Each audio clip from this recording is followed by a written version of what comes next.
चौहान वंश की एक शाखा भदौरिया वंश ने चंबल से इस यमुना के दोआब के बीच लंबे वक्त तक राज किया। भदौरिया वंश राजाओं ने लगभग 1655 से 1772 के बीच यहाँ 100 से ज्यादा मंदिरों का निर्माण कराया। इनमें से लगभग 42 अभी भी हैं। ये मंदिर क्यों बने, इनकी भी एक कहानी है। भदावर और मैनपुरी के राजाओं के बीच हमेशा युद्ध होता रहता था, हमेशा कोई ना कोई विवाद का विषय हो जाता था। सुलह के लिए उन्होंने सोचा कि उनके जो बच्चे होंगे उनका विवाह कर लिया जाए। हुआ यह कि मैनपुरी और भदावर के राजा दोनों के यहाँ लड़की पैदा हुई, लेकिन भदावर के राजा ने यह बात छुपा ली और उसे लड़के की तरह बड़ा किया। और विवाह के समय भदावर के राजा अपनी बेटी को लड़के के रूप में प्रस्तुत किया और उसको लड़के के रूप में बना के वो उसको लेके आया। और वो जब बारात यमुना किनारे पहुंची, उस लड़की को तो पता थी उसकी सच्चाई, और उसे पता कि जब ये बात आगे जाएगी, ये चीजें होंगी, तो उसको कितना बुरा होगा, है ना। और वो यमुना में कूद जाती है।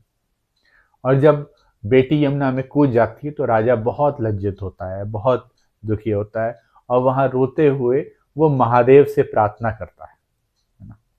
जो भदावर के जो राजा थे, तो वो जब वो प्रार्थना करते हैं तो वहां भगवान शिव प्रकट होते हैं और उस यमुना के जल से उस लड़की को पकड़े हुए, गोदी में लिए हुए, है ना, शिव प्रकट होते हैं और उस लड़की को वो लड़के के रूप में बदल देते हैं।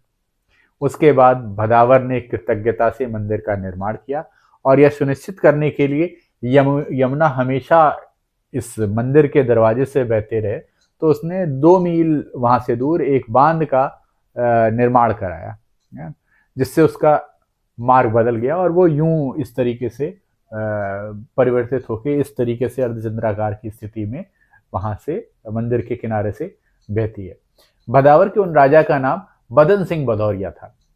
उनके शिवलिंग स्थापित करने के बाद उनके परिवार के जो अन्य भी तमाम राजा हुए, उन्होंने भी लगभग 1655 से लेके लगभग 1773 के बीच 40 से ज्यादा शिवलिंग यहाँ स्थापित किए, है ना। यहाँ के मंदिरों की खास रिवाज है, खास एक तरीका है कि यहाँ पे घंटे चढ़ाए जाते हैं, जो बड़े बड़े घंटे, और मतलब छोटे भी 50 ग्राम के भी घंटे और एकदम 5 कुंतल के भी घंटे आपको यहाँ मंदिरों में देखने के लिए मिल जाएंगे।